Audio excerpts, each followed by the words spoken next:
শয়তান তো আল্লাহ তাআলার সাথে এই ব্যাপারে ওয়াদা করেছে, বনি আদমকে সে পথচ্যুত করে জাহান্নামের বাসিন্দা বানায় দিবে। এজন্য আল্লাহ তাআলা যখন আদম আলাইহিস সালামকে সিজদা করার আদেশ দিয়েছে, আল্লাহ তাআলা আদেশ দিলেন উসজুদু লি আদম, তোমরা আদমকে সিজদা করো। সবাই সিজদা করলো, ফাসাজাদু ইল্লা ইবলিস, ইবলিস ছাড়া সকলে আল্লাহ তাআলার আদেশ মান্য করলো, আদম আলাইহিস সালামকে সিজদা করলো। আল্লাহ তাআলা এবার ইবলিসকে জিজ্ঞাসা করে, কোন জিনিসে তোমাকে আমার আদেশ মানতে বাধা দিল? ক্বালা মা মানাআকা আন তাসজুদা লিমা আমারতুক, কোন জিনিসে তোমাকে মানা করলো, বাধা প্রদান করলো আমার আদেশ মান্য করার ক্ষেত্রে? শয়তান এবার যুক্তি প্রদর্শন করে বলে, ক্বালা আনা খায়রুম মিন খলাকতানি মিন নার ওয়া খলাকতাহু মিন তিন। শয়তান আল্লাহ তাআলার এই প্রশ্নের জবাবে বলে, আনা খায়রুম মিন, আমি তার চাইতে ভালো। কেন ভালো? যুক্তি প্রদর্শন করে শয়তান বলে, খলাকতানি মিন নার ওয়া খলাকতাহু মিন তিন, আমি তার চাইতে ভালো এর কারণ হলো আপনি আমাকে বানিয়েছেন আগুন দিয়ে আর তাকে বানিয়েছেন মাটি দিয়ে। আগুনের মৌলিক স্বভাবগুলোর মধ্যে একটি স্বভাব হলো আগুনের গতি হয় ঊর্ধ্বমুখী। এই জন্য যখন কোথাও আগুন লাগে, ধোঁয়া নিচের দিকে যায় না, বরং আস্তে আস্তে আরো উপরের দিকে উঠে। আর মানুষ মাটির মৌলিক যেই খাসলাতগুলা, এর মধ্যে একটি হলো, সেটা হলো নিম্নমুখী। একটা মাটির চাক আপনি যত শক্তি দিয়ে উপরের দিকে নিক্ষেপ করেন না কেন, ওই মাটি নিচের দিকে চলে আসবে। সে কেমন যেন বলতে চায়, আমার সৃষ্টির মূল হলো আগুন, আগুনের গতি হলো উপরের দিক। আর আদম সৃষ্টির মূল জিনিস হলো মাটি, বলে এটার গতি হলো নিচের দিকে। যেহেতু আমি ঊর্ধ্বের দিকে চলি, আমি ওর চাইতে ভালো, এই জন্য আমি ওকে সিজদা করি নাই। আর আল্লাহ তাআলার কোনো আদেশ আসার পরে ওই আদেশের পেছনে যুক্তি অন্বেষণ করা, এটা মুমিন নয়, বরং শয়তানের কাজ।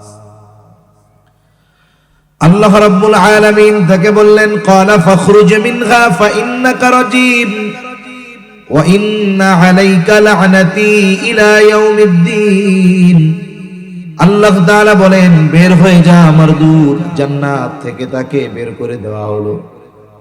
আল্লাহ তাআলা বলেন, ওয়া ইন্না আলাইকা লা'নাতি ইলা ইয়াউমিদ্দিন, একেবারে বিচার দিবস পর্যন্ত তোর উপরে আমার লানাত। শয়তান এত বড় অন্যায় করার পরেও, অবাধ্যতা করার পরেও আল্লাহ তাআলা যখন তাকে বললেন তোর উপরে বিচার দিবস পর্যন্ত লানাত, শয়তানের মধ্যে কোনো অনুতপ্ততা আসে নাই, অনুশোচনা কাজ করে নাই, বরং অবাধ্যতার মাত্রা আরো তার মধ্যে বেড়ে গেছে। একটা মানুষ তার দ্বারা পাপ হবার পর, পাপের কারণে যদি তার মধ্যে অনুশোচনা কাজ করে, আশা করা যায় ওই ব্যক্তি পাপ থেকে ফিরে আসবে। কিন্তু পাপে লিপ্ত হওয়ার পর তার মধ্যে যদি এই পাপ আরো বাড়ে, মানা করলে অপরাধ আরো বাড়তে থাকে, ওই ধরনের ব্যক্তির ক্ষেত্রে হিদায়াত সহজে আশা করা যায় না।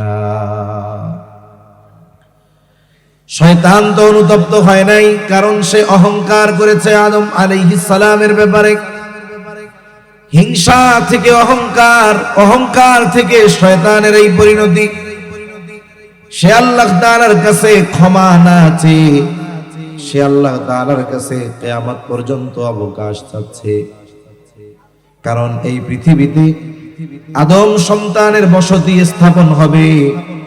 এজন্য শয়তান আদম আলাইহিস সালামের সাথে হিংসার কারণে যেই অহংকার, শত্রুতা অন্তরে পোষণ করেছে, এটা সে ওই পর্যন্ত সীমাবদ্ধ রাখে নাই, বরং কিয়ামত পর্যন্ত যত বনি আদম আসবে, আদম সন্তান আসবে, শয়তানের শত্রুতা সকল মানুষের সাথে। কিয়ামত পর্যন্ত যত মানুষ আসবে সবার সাথে শয়তানের এই শত্রুতা রয়েছে। এজন্য আল্লাহ তাআলা কোরআনুল কারীমের মধ্যে আমাদেরকে বারবার সতর্ক করে দিয়েছেন, ইন্নাশ শাইতানা লাকানা লাকুম আদুওয়াম মুবিনা। শয়তান হলো তোমাদের প্রকাশ্য দুশমন, তার দুশমনি চলতেছে। এবার শয়তান আল্লাহ তাআলার কাছে বলে, ক্বালা রাব্বি ফাআনযিরনি ইলা ইয়াউমি ইউবাসুন। আল্লাহ তাআলার কাছে বলে, রব ক্বালা রাব্বি ফাআনযিরনি ইলা ইয়াউমি ইউবাসুন, আমাকে পুনরুত্থান দিবস পর্যন্ত অবকাশ দেন, সুযোগ দেন, হায়াত দেন। আল্লাহ তাআলা বলেন, ক্বালা ফাইন্নাকা মিনাল মুনযিরিন ইলা ইয়াউমিল ওয়াক্তিল মা'লুম। আল্লাহ রাব্বুল আলামিন তার এই দাবি মেনে নিলেন।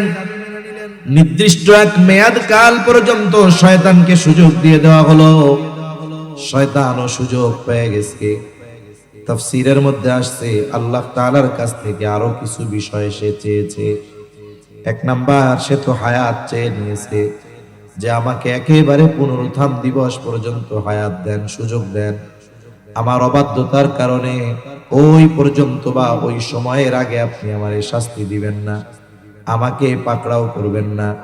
সাথে সাথে আল্লাহ তাআলার কাছ থেকে সে এমন ক্ষমতা চেয়ে নিয়েছে, সে আমাদের রক্তের সাথে পর্যন্ত মিশে যেতে পারে। এই জন্য নবীজি সাল্লাল্লাহু আলাইহি ওয়াসাল্লাম বলেন, ইন্নাশ শাইতানা ইয়াজরি মাজরাদ দাম, শয়তান মানুষের রক্তের সাথে প্রবাহিত হতে পারে। আল্লাহ তাআলা যখন তাকে এই অবকাশ দিলেন, ক্ষমতা দিলেন, সুযোগ দিলেন, এবার শয়তান আল্লাহ তাআলার ইজ্জতের কসম করে বলে, ক্বালা ফাবিইজ্জাতিকা লাউগওয়িয়ান্নাহুম আজমাইন, বলে আপনার ইজ্জতের কসম, আমি এই সবগুলোকে পথচ্যুত করে ফেলবো, পথভ্রষ্ট করে ফেলবো, জাহান্নাম দিয়া ভরে ফেলবো এইগুলারে। তাহলে শয়তানের মিশন হলো আমাদেরকে আল্লাহ তাআলার অবাধ্যতায় লিপ্ত করার মাধ্যমে আমাদেরকে জাহান্নামের বাসিন্দা বানানো, আল্লাহর পথ থেকে ফিরিয়ে রাখা, শয়তানের পথে পরিচালিত করা, জান্নাতের পথ থেকে ওই পথ বিচ্যুত করে জাহান্নামের পথে নিয়ে যাওয়া হলো শয়তানের টার্গেট। এজন্য দুনিয়ায় শয়তানের ধোঁকায় পড়ে মানুষ পাপাচারে লিপ্ত হতে পারে, এটা স্বাভাবিক। তবে পাপ যদি হয়ে যায়, পাপের উপরে স্থির থাকা যাবে না, বরং ওই পাপের ব্যাপারে অনুশোচনায় লিপ্ত হয়ে ক্ষমা চাইতে হবে। কার কাছে? আল্লাহর কাছে। বান্দা যদি ক্ষমা চায়, বান্দার পাপ যত হোক আল্লাহ তাআলা মাফ করে দেয়। অনেক মানুষ আছে, যখন তার পাপ অনেক হয়ে যায়, শয়তান এবার আইসা তারে হতাশ করে। অনুশোচনা আছে যে আল্লাহর কাছে মাপ চাই, শয়তান আইসা ওয়াসওয়াসা দেয় যে পরিমাণ পাপ করছস আল্লাহ মাফ করবে না। এই জন্য অনেক মানুষ আছে পাপ করার পর হতাশায় লিপ্ত হয়ে যায় যে আল্লাহ মনে হয় আমারে মাফ করবে না। অথচ আল্লাহ তাআলার দয়া, রহমত তার ক্রোধ, রাগের চাইতে বেশি। হাদিসে কুদসির ভিতরে আসছে, নবীজি সাল্লাল্লাহু আলাইহি ওয়াসাল্লাম বলেছেন, আল্লাহ তাআলা বলেন, সাবাকাত রাহমাতি আলা গাযাবি, আমার দয়া, আমার রহমত আমার ক্রোধকে অতিক্রম করে গিয়েছে। তার মানে নিঃসন্দেহে আল্লাহ তাআলার রাগের চাইতে দয়া অনেক গুণ বেশি, ঠিক না বলেন? এজন্য আল্লাহ তাআলা বান্দারে কত আবেগ দরদ দিয়া বলেন, বান্দা والذين إذا فعلوا فاحشة أو ظلموا أنفسهم ذكروا الله فاستغفروا لذنوبهم ومن يغفر الذنوب إلا الله।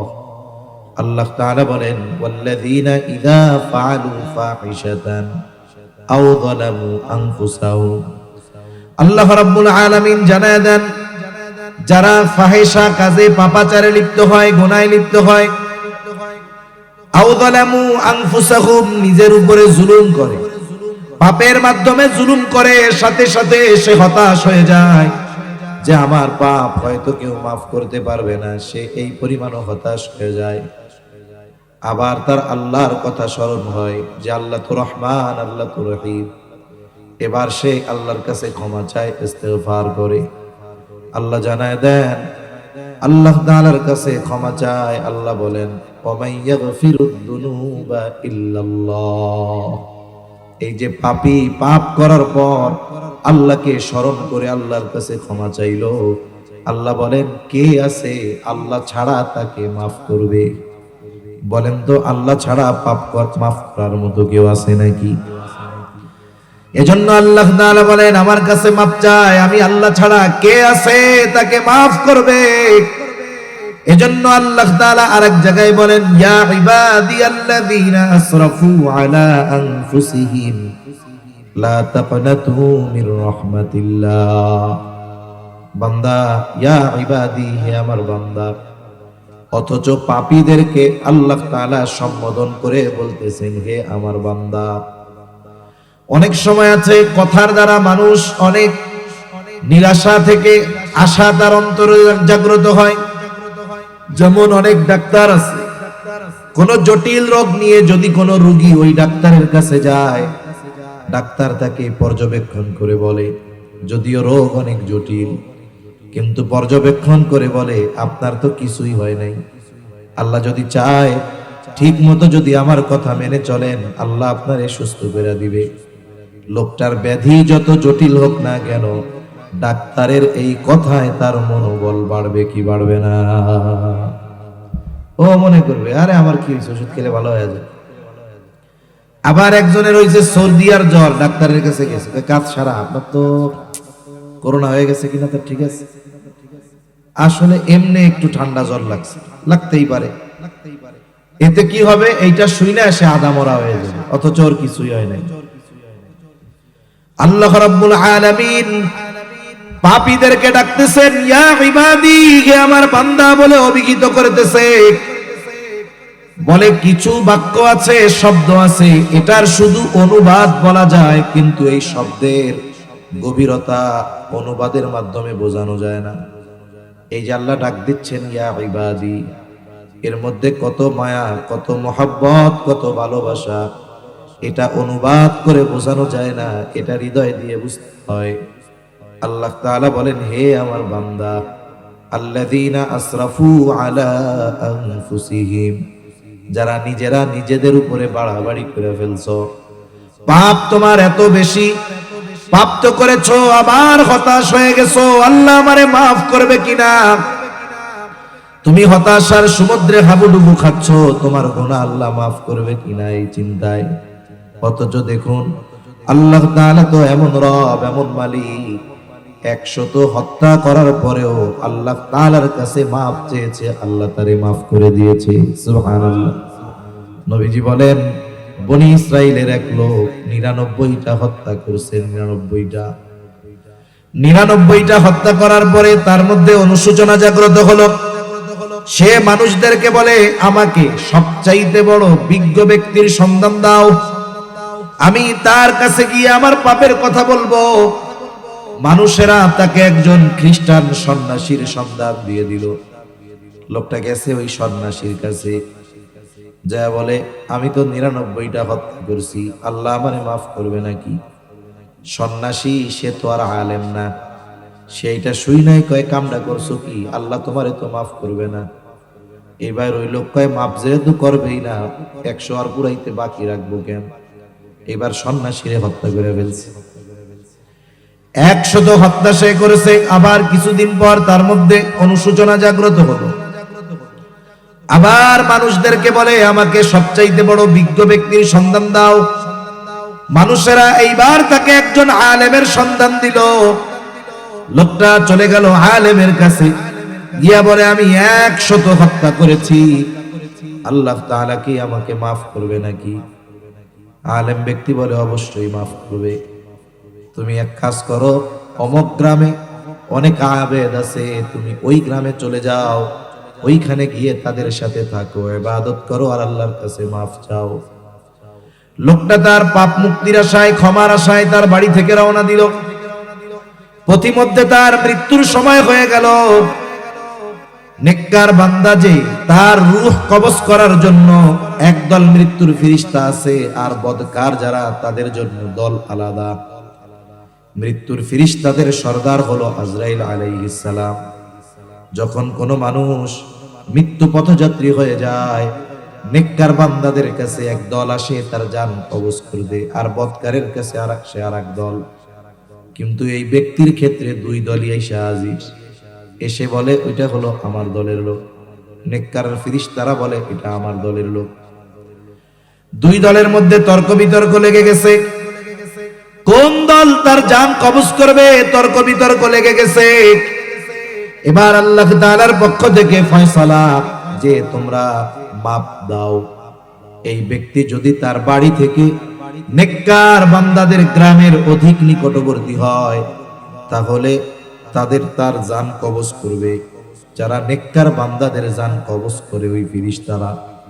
আর যদি তার বাড়ি কাছে হয় তাহলে তার জান কবজ করবে বদকার যে ফেরেশতা জান কবজ করে যাদের, ওই বদকারদের জান কবজ করে নেওয়ালা ফেরেশতারা।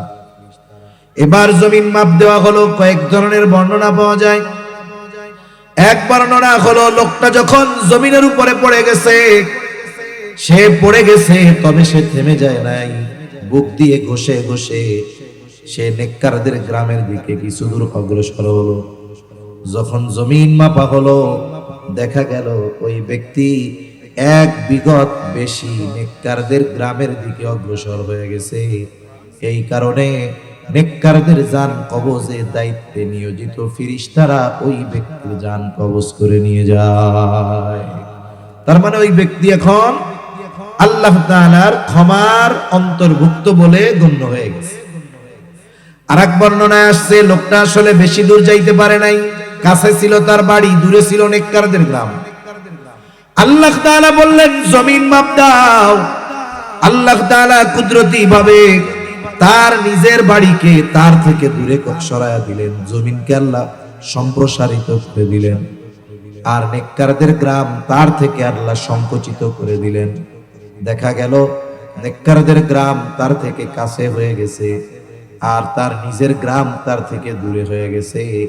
আল্লাহ তাআলা এইভাবে 100 হত্যা করনেওয়ালা এক ব্যক্তিকে আল্লাহ ক্ষমা করে দিয়েছে। কারণ সে তো গুনাহ ছেড়ে মাফের আশায় ওই আলেমের কাছে গেছে, খালেস ভাবে সে নিয়ত করছে যে আমারে আল্লাহ আপনি মাফ করে দেন, আরো আল্লাহ তাআলার রহমত বেশি পাওয়ার আশায় ওই গ্রামের দিকে রওনা দিয়েছে। এজন্য আল্লাহ তাআলা তো 100 হত্যা করেছে এমন ব্যক্তিরও আল্লাহ মাফ করে দিয়েছেন। এই জন্য কারো পাপ যদি আসমান পরিমাণ হয় আল্লাহ তাআলার মাফ করার ক্ষমতা আছে না নাই? আল্লাহ তাআলা তো বান্দাকে মাফ করতে চায়। বান্দা যদি গুনার কাজ ছেড়ে নেকের পথে চলে আসে আল্লাহ খুশি হয়ে যায়। অথচ দেখুন আমার আপনার জান্নাতে যাওয়া না যাওয়া, জাহান্নামে যাওয়া না যাওয়ায় আল্লাহ তাআলার কোনো লাভও নাই, ক্ষতিও নাই। সারা পৃথিবীর সব মানুষ যদি জান্নাতে চলে যায় আল্লাহর লাভ আছে? লাভ নাই। সারা পৃথিবীর সব মানুষ যদি জাহান্নামে চলে যায় আল্লাহর কোনো ক্ষতি নাই। এরপরেও বান্দার প্রতি আল্লাহ দয়া, কত মহব্বত, কত ভালোবাসা। বান্দা যদি গুনার কাছ থেকে ফিরে নেকের কাজের দিকে আসে আল্লাহ খুশি হয়ে যায়। কত খুশি হয়। হাদিসের মধ্যে আসছে নবীজি সাল্লাল্লাহু আলাইহি ওয়াসাল্লাম বলেন, উপমা দিচ্ছেন সাহাবায়ে কেরামকে। এক ব্যক্তি লম্বা সফরে রওনা হলো, উটের পিঠে বোঝাই করা তার খাবার পানি রসদ সব কিছু, মরুভূমির পথ, উটকে বলা হয় মরুর জাহাজ। আল্লাহর বান্দা লম্বা সফর রওনা হয়ে গেছে, বেশ কিছু পথ অতিক্রম করার পর প্রতিক্লান্ত হয়ে গেছে। সে এখন চিন্তা করলো আমাকে একটু বিশ্রাম নেওয়া দরকার। দুপুরের পরে একটা গাছের সাথে, মরুভূমির মধ্যে একটা গাছের সাথে উট বেঁধে ওই ব্যক্তি গাছের আড়ালে শুয়ে পড়ল। ক্লান্ত দেহ মুহূর্তের ভিতরে ঘুমিয়ে গেল। কিছু সময় পর তার ঘুম ভেঙে গেল। ঘুম থেকে উঠে সে দেখে গাছের সাথে তার যেই উটটা বেঁধেছিল সেটার কোনো খোঁজ খবর নাই। লোকটা হতাশ, চারিদিকে খোঁজাফেরা খুঁজতেছে।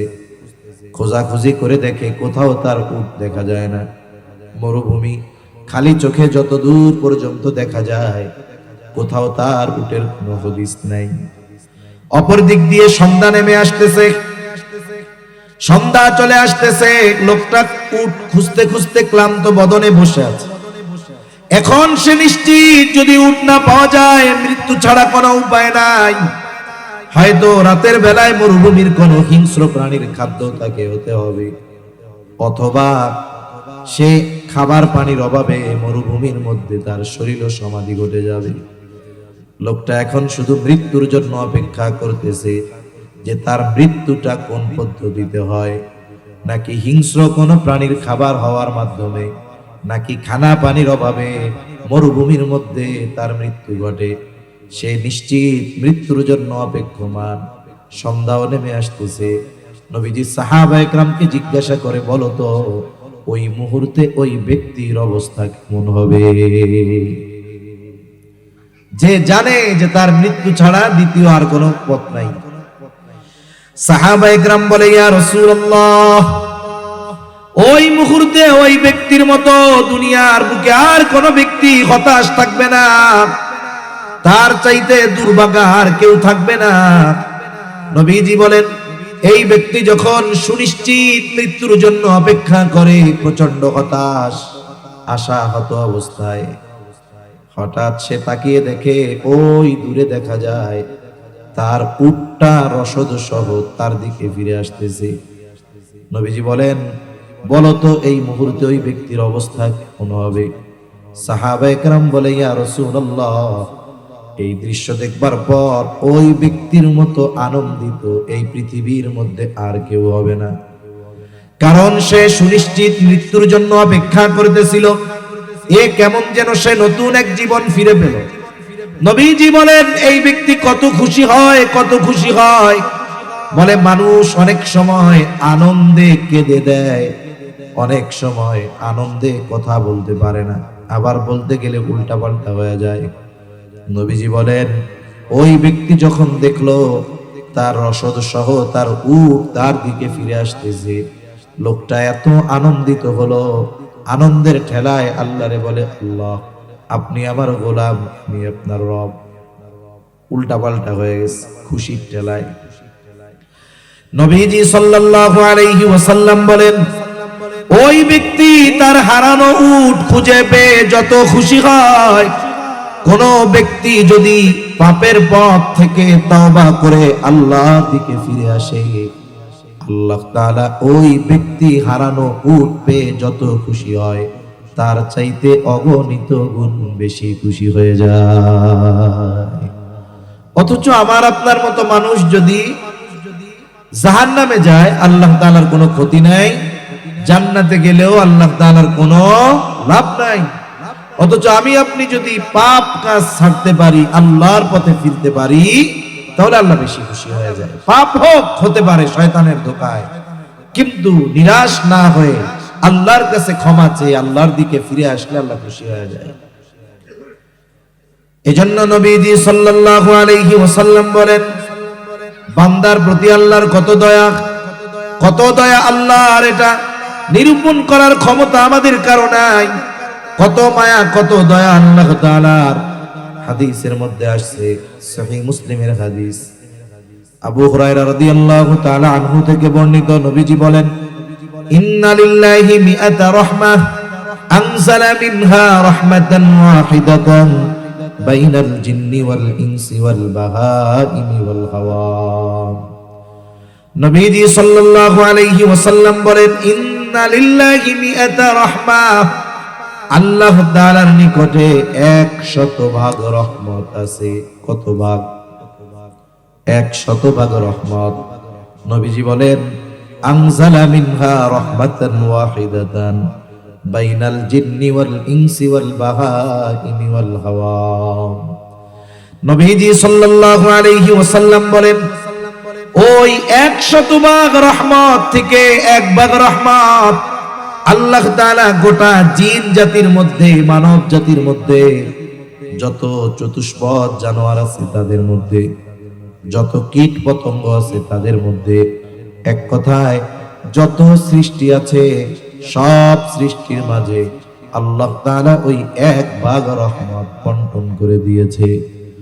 বলে ওই এক ভাগের কিছু অংশ আমার আপনার নবী পেয়েছেন, মুহাম্মাদুর রাসূলুল্লাহ সাল্লাল্লাহু আলাইহি ওয়াসাল্লাম ওই এক ভাগ রহমতের একটা অংশ পেয়েছেন। ওই এক ভাগের কিছু অংশ পেয়ে আমার আপনার নবী হয়ে গেছে রাহমাতুল লিল আলামিন।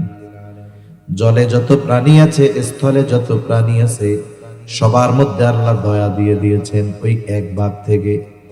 বলে হিংস্র যত প্রাণী আছে, বিষধর যত প্রাণী আছে, সবার প্রতি মায়া আছে। হিংস্র কুকুর নিকৃষ্ট প্রাণী, তার অন্তরেও মায়া আছে। এমন একটা প্রাণী এই সৃষ্টিকুলের মধ্যে নাই যার মধ্যে দয়া রহমত নাই। এই সব দয়া রহমত আল্লাহ তাআলা দিয়েছেন ওই এক ভাগ থেকে। তাহলে আল্লাহ তাআলার কাছে বাকি আছে কত ভাগ? জোরে বলেন কত ভাগ? নবীজি সাল্লাল্লাহু আলাইহি ওয়াসাল্লাম বলেন, আখরাল্লাহু লাহু 99 রাহমা। আল্লাহ তাআলা বাকি 99 ভাগ দয়া রহমত তার কাছে রেখে দিয়েছে। কেন? নবীজি বলেন, ইয়াগফিরু বিহি ইবাদাহু ইয়াউমাল কিয়ামাহ।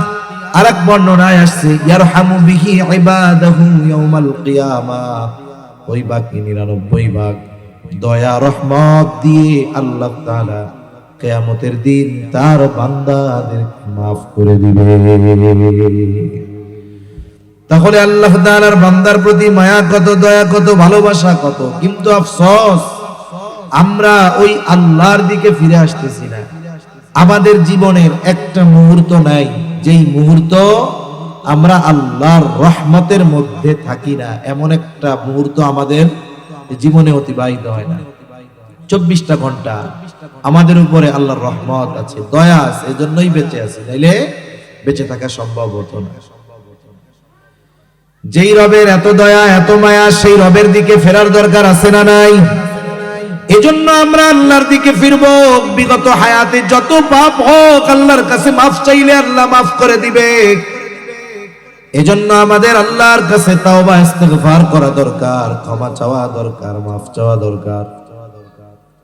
একটা ব্যক্তি যদি পাপাচারে লিপ্ত হয়ে যায়, সে আল্লাহর কাছে তাওবা করবে, ক্ষমা চাইবে। আর হাদিসের মধ্যে আসছে, নবীজি সাল্লাল্লাহু আলাইহি ওয়াসাল্লাম বলেন, আত্তাইবু মিনাদ যামবি কামান লা যামবা লাহ। নবীজি বলেন, আত্তাইবু মিনাদ যামবি, যে গুনাহ থেকে তওবা করলো, কামান লা যামবা লাহ, সে যেন কোনো গুনাহই করে নাই। সুবহানাল্লাহ। বলে এই রকম তওবা যদি করতে হয়, আল্লাহর কাছে যদি কবুল করাতে হয়, তাহলে 3টা শর্ত। বান্দার হক যদি সম্পৃক্ত হয়, 4টা শর্ত। ওই রকম নিষ্পাপ যদি আমরা হতে চাই, কেমন যেন সে কোনো গুনাহ করে নাই। ইমাম নববী রাহমাতুল্লাহি আলাইহি বলেন, তাওবা কবুলের জন্য 3টি শর্ত যদি বান্দার হক সম্পৃক্ত হয়, 4টি শর্ত। 1 নাম্বার শর্ত বলে, যে গুনাহ সে করতো সেটা ছাড়তে হবে, সেটা থেকে ফিরতে হবে। 2 নাম্বার, ওই পাপ ভবিষ্যতে না করার ব্যাপারে দৃঢ় প্রতিজ্ঞাবদ্ধ হতে হবে। 3 নাম্বার, যেই পাপ তার দ্বারা অতীতে হয়ে গেছে, ওই পাপের জন্য আল্লাহ তাআলার কাছে লজ্জিত হতে হবে, ক্ষমা চাইতে হবে। আর যদি বান্দার হক সম্পৃক্ত কোনো পাপ হয়, তাইলে বান্দার হক যার নষ্ট করছে তার কাছে এটা ক্ষমা চাইতে হবে। এই শর্তগুলো ঠিক রেখে যদি কোনো ব্যক্তি তাওবা করে, আল্লাহ তাআলা তার গুনাহ মাফ করে দিবে। শুধু তাই না, তাওবা করার মাধ্যমে আল্লাহ তাআলা তার অতীতের গুনাহগুলোকে নেকের দ্বারা বদল করে দিবে। এজন্য আমাদের খালেস ভাবে তাওবা করার দরকার। ঈমান আনার মাধ্যমে যেমন আগের সব আল্লাহ মাফ করে দেয়, আগের গুনাহগুলোকে নেকের দ্বারা বদল করে দেয়। হাদিসের মধ্যে আসছে, নবীজি সাল্লাল্লাহু আলাইহি ওয়াসাল্লাম বলেন, ইন্নাল ইসলাম, নিশ্চয়ই ইসলাম তার পূর্বে যত গুনাহ হইছে এগুলোকে ধ্বংস করে দেয়। ইয়াহদিমু মা কানা ক্বাবলাহু, ইন্নাল ইসলাম ইয়াহদিমু মা কানা ক্বাবলাহু। বলে ইসলাম গ্রহণের আগে একজন অমুসলিম যত পাপ করেছে আল্লাহ সেগুলোকে মাফ করে দেয়। তাওবার মাধ্যমে আল্লাহ অতীতের গুনাহগুলো মাফ করে দেয়। এজন্য আল্লাহ তাআলা বলেন, ইল্লা মান তাবা ওয়া আমানা ওয়া আমিলা আমালান সালিহান ফাউলাইকা ইউবাদদিলুল্লাহু সাইয়্যাতিহিম হাসানাত। আল্লাহ রাব্বুল আলামিন বলেন, মান তাবা ওয়া আমানা ওয়া আমিলা আমালান সালিহা, যে তাওবা করে, ঈমান আনে আর আমলে সালেহ করে, আল্লাহ তাআলা বলেন ফাউলাইকা ইউবাদদিলুল্লাহু সাইয়্যাতিহিম হাসানাত। আল্লাহ রাব্বুল আলামিন তার অতীতের পাপগুলোকে নেকের দ্বারা বদল করে দেয়, মন্দ কাজগুলোকে ভালো কাজের দ্বারা আল্লাহ বদল করে দেয়। এজন্য আমাদের দ্বারা পাপ হতে পারে, এটা স্বাভাবিক বিষয়, কিন্তু পাপের উপরে অটল না থেকে শর্তগুলোর আলোকে আল্লাহ তাআলার কাছে ক্ষমা চাওয়া দরকার। আর বান্দার হক যদি কেউ নষ্ট করে, এটা যতক্ষণ না সে ওই বান্দার কাছ থেকে ক্ষমা চাইবে ততক্ষণ আল্লাহ ক্ষমা করবে না। এই বিষয়টা খুব জটিল এক বিষয়। হাদিসের মধ্যে আসছে, নবীজি সাল্লাল্লাহু আলাইহি ওয়াসাল্লাম জিজ্ঞাসা করতেছে সাহাবায়ে কেরামকে, তোমরা কি জানো মুফলিস কে? নিঃস্ব কে? কোন ব্যক্তি কিয়ামতের দিন সবচেয়ে নিঃস্ব হবে তোমরা জানো? নবীজি সাল্লাল্লাহু আলাইহি ওয়াসাল্লাম জিজ্ঞাসা করলেন, সাহাবায়ে কেরাম বলে, ইয়া রাসূলুল্লাহ, আল্লাহ এবং তার রাসূল ভালো জানে কে সবচেয়ে নিঃস্ব হবে কিয়ামতে। নবীজি সাল্লাল্লাহু আলাইহি ওয়াসাল্লাম বলেন, ওই ব্যক্তি কিয়ামতের দিন সবচেয়ে নিঃস্ব হবে যার আমলের কোনো অভাব নাই, নামাজের অভাব নাই, রোজার অভাব নাই, যাকাতের অভাব নাই, নফল ইবাদতের অভাব নাই, হজ ওমরার অভাব নাই, কিন্তু একটা জিনিসের সমস্যা, সে দুনিয়ায় মানুষের হক নষ্ট করত, মানুষের হক সে নষ্ট করত। কিয়ামতের দিন দুনিয়ায় যদি হক আদায় না করে থাকে, কিয়ামতের দিন মানুষের হক তাকে আদায় করতে হবে হয়তো তার নেকি দিয়ে, আর যদি তার নেকি না থাকে গুনাহ নিয়ে তার হক আদায় করতে হবে। এক ব্যক্তির অবস্থাও এরকম হবে, পাহাড় পরিমাণ নেক নিয়ে আল্লাহর সামনে হাজির, সে সুনিশ্চিত যে আজকে তার জান্নাতে যাওয়া কেউ ঠেকাতে পারবে না।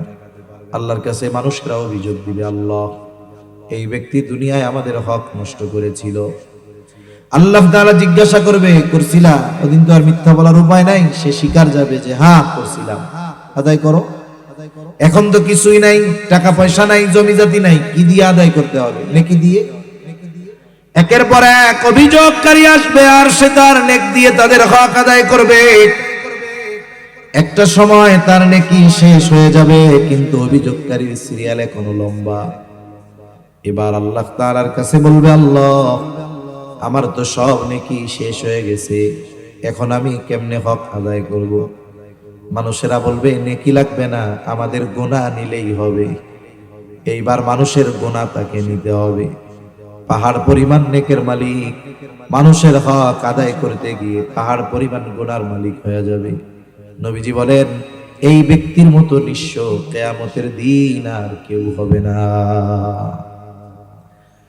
এজন্য নবীজি সাল্লাল্লাহু আলাইহি ওয়াসাল্লাম দুনিয়া থেকে চলে যাওয়ার অল্প কয়েকদিন আগে, যেই নবীর আগে পিছের সব আল্লাহ মাফ করে দিয়েছে, ওই নবী মসজিদে নববীর ভিতরে সাহাবায়ে কেরামকে একত্রিত করলেন।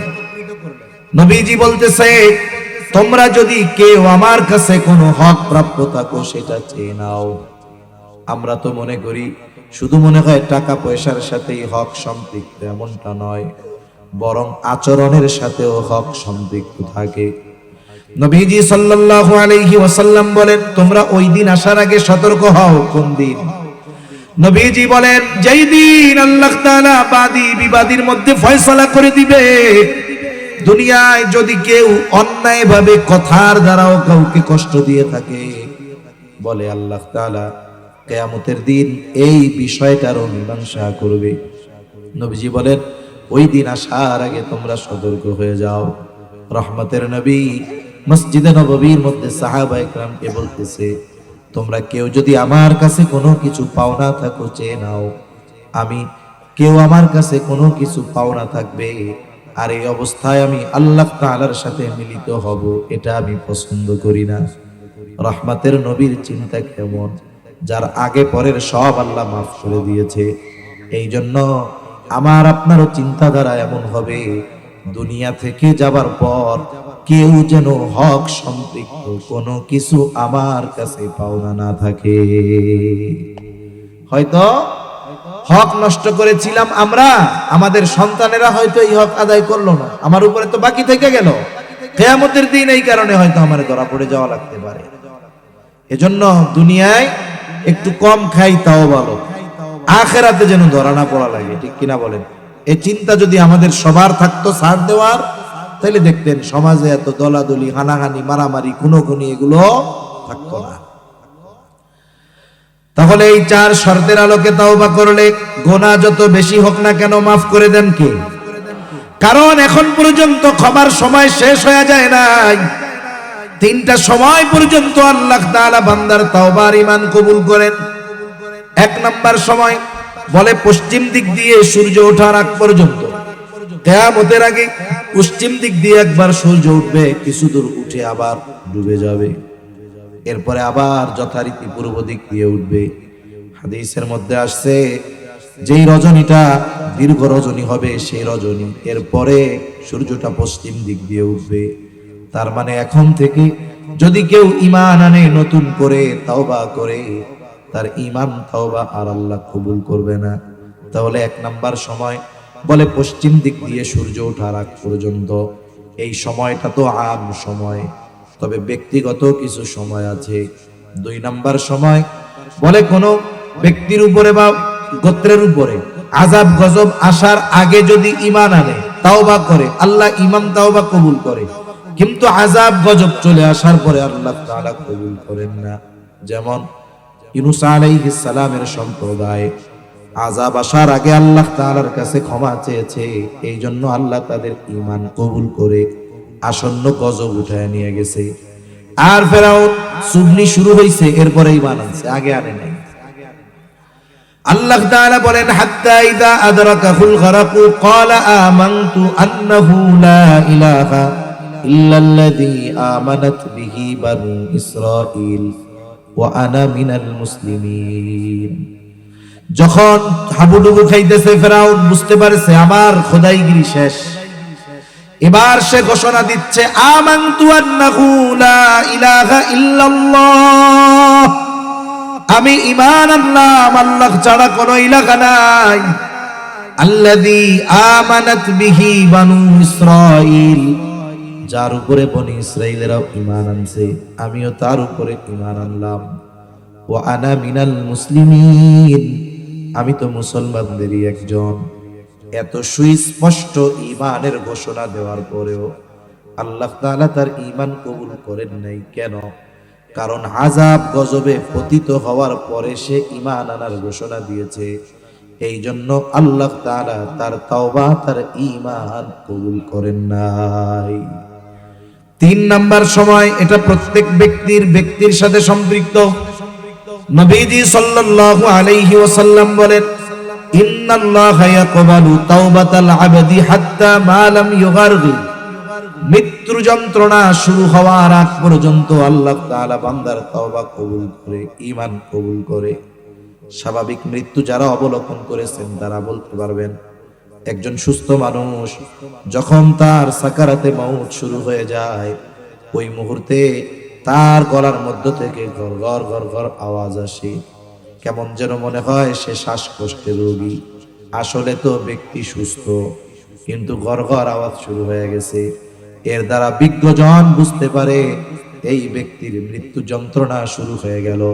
নবীজি বলেন এই সময়ের আগ পর্যন্ত বান্দা যদি আসমান পরিমাণ গুনাহ করে, বান্দা যদি কাফেরও হয়, ঈমান আনলে তওবা করলে তাকে মাফ করে দেয় কে? এই তিন সময় পর্যন্ত আল্লাহ বান্দারে মাফ করে দেয়। তিনটা সময় আমাদের হাতে আছে, কিন্তু আফসোস আমরা এই সময়গুলোকে কাজে লাগিয়ে আল্লাহর দিকে ফিরতেছি না। আমাদের ফিরে আসার দরকার আছে না নাই?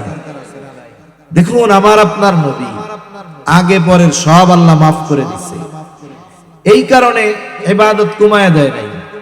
বদরের যুদ্ধে গেছে যারা, তাদের জন্য আল্লাহ ক্ষমার ঘোষণা দিছে, ক্ষমার ঘোষণা পাইয়া তারা ইবাদত কমায়া দেয় নাই। বরং নবীজির রাতের নামাজ কেমন ছিল এর বর্ণনা দিতে গিয়ে আয়েশা সিদ্দিকা রাদিয়াল্লাহু তাআলা আনহা বলেন, নবীজি দীর্ঘ কিরাত পড়তেন, যতটুকু তিলাওয়াত করতেন ওই রকম দীর্ঘ সময় রুকুতে থাকতেন, দাঁড়াতেন, সিজদায় দীর্ঘ সময় থাকতেন অন্যান্য সময়গুলো যেমন, কিন্তু সিজদা নবীজি এত লম্বা করতেন, এত দীর্ঘ করতেন। আয়েশা সিদ্দিকা রাদিয়াল্লাহু তাআলা আনহা বলেন, আমরা মনে করতাম নবীজি মনে হয় আমাদের মধ্যে নাই। এই আশঙ্কা থেকে নবীজির সিজদারত অবস্থায় পায়ের মধ্যে চিমটি দিতাম। নিশ্চিত হওয়ার জন্য নবীজি পা নাড়াইতেন, বুঝতে পারতাম নবীজি আমাদের মাঝে আছেন। নবীজি নামাজ শেষ করতেন, নবীজির পা ফুলে যেত, অনেক সময় পানি বের হয়ে যেত। আমি বলতাম, ইয়া রাসূলুল্লাহ সাল্লাল্লাহু আলাইহি ওয়াসাল্লাম, আল্লাহ তাআলা আপনার আগে পরের সব মাফ করে দিয়েছেন, তার মানে এত কষ্ট করে ইবাদত করার কি দরকার? এটা হলো মূল উদ্দেশ্য বলা। কিন্তু নবীজি বলতেন, আফালা আকুনা আবাদান শাকুরা, ও আয়েশা, আমি কি শুকরগুজার বান্দা হব না? যেই আল্লাহ আমাকে এমন নিয়ামত দান করলেন, আমি কি সেই আল্লাহর শুকরগুজার বান্দা হব না? যার আগে পরের সব মাফ। উনি কি বলেন? নবীজি সাল্লাল্লাহু আলাইহি ওয়াসাল্লাম বলেন, আল্লাহি ইন্নী লা আস্তাগফিরুল্লাহ ওয়া আতুবু ইলাইহি ফিল ইয়াউমি মিআতা মাররাহ। নবীজি সাল্লাল্লাহু আলাইহি ওয়াসাল্লাম বলেন, আল্লাহর শপথ, আল্লাহি ইন্নী লা আস্তাগফিরুল্লাহ ওয়া আতুবু ইলাইহি, নিশ্চয় আমি আল্লাহর নিকটে তাওবা ইস্তেগফার করি, ফিল ইয়াউমি মিআতা মাররাহ, দৈনিক 100 বার। কতবার? জোরে বলেন।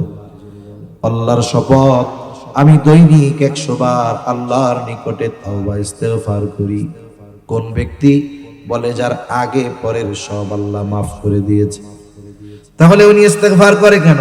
বলে ইস্তেগফার হলো অ্যান্টিবায়োটিকের মতো, গুনাহ থাকলে গুনাহ মাফ হবে, গুনাহ না থাকলে সম্মান বাড়বে। গুনাহ না থাকলে কি বাড়বে? আল্লাহ তাআলা সূরা নাসরের মধ্যে রাসূল সাল্লাল্লাহু আলাইহি ওয়াসাল্লামকে বলেছেন, ফাসাব্বিহ বিহামদি রাব্বিকা ওয়াস্তাগফির, ইস্তেগফার করার নির্দেশ দিয়েছে। আপনি আপনার রবের প্রতি ইস্তেগফার পাঠ করেন।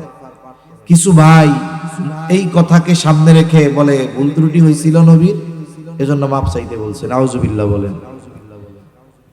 আল্লাহ রাব্বুল আলামিন আমার আপনার নবীকে ইস্তেগফার পাঠ করতে বলছেন, এর দ্বারা নবীর সম্মান মর্যাদা যেন আরো বাড়ে, এই জন্য, বাড়ানোর জন্য নবীজি এই জন্য ইস্তেগফার পাঠ করতেন। আবার ইস্তেগফার তো মহা ঔষধ, দুনিয়া আখিরাতের সব নেয়ামত এটার মাধ্যমে পাওয়া যায়। যেমন একজনের জ্বর হয়েছে, সাধারণ জ্বর নাপা খাইলে যায়, এখন ডাক্তার নাপা দিছে, অন্যান্য ওষুধ দিছে, 1 সপ্তাহে যায় না। এখন কি বলে? সাধারণ ওষুধে যাবে না, অ্যান্টিবায়োটিক খাইতে হবে, বলে না এরকম? একজনের ডিহাইড্রেশন হয়েছে, পাতলা পায়খানা, পেটে সমস্যা হয়েছে, স্বাভাবিক ওষুধে 3-4 সপ্তাহে যায় না, বলে এটা সাধারণ ওষুধে যাবে না, অ্যান্টিবায়োটিক খাইতে হবে। বলে জ্বর সারার জন্য যে অ্যান্টিবায়োটিক, এই পায়খানা সারারও সেই একই ওষুধ। তার মানে ওষুধ একটা, অ্যান্টিবায়োটিক, কিন্তু কাজ করে সব রোগে। অনুরূপ ভাবে ইস্তেগফার এমন এক আমল, বলে এটা সব রোগের কাজ হয়। আল্লাহ তাআলা বলেন, ফাকুলতু ইস্তাগফিরু রাব্বাকুম ইন্নাহু কানা গফফারা ইউরসিলিস সামাআ আলাইকুম মিদরারা ওয়া ইউমদিদকুম বিআমওয়ালিন ওয়া বানিনা ওয়া ইয়াজআল লাকুম জান্নাতিন ওয়া ইয়াজআল লাকুম আনহারা।